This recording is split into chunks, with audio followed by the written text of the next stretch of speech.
təqdim edir.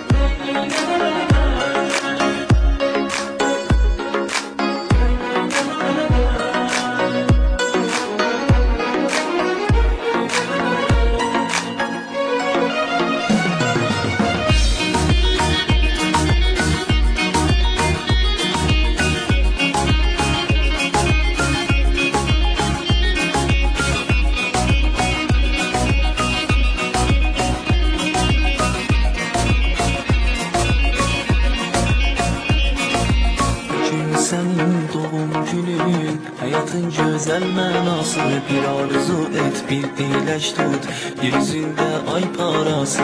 Allah'ın güzel baxışı, göndərdiğim mələyiksən. İllər boyu istədiğim, Tanrıdan tək diləyiz. Bugün senin doğum günün, hayatın güzel mənası. Bir arzu et, bir diləş tut, yeryüzünde ay parası. Allah'ın güzel bakışı, gönderdiğim mələyiksən. İllər boyu istədiğim, Tanrıdan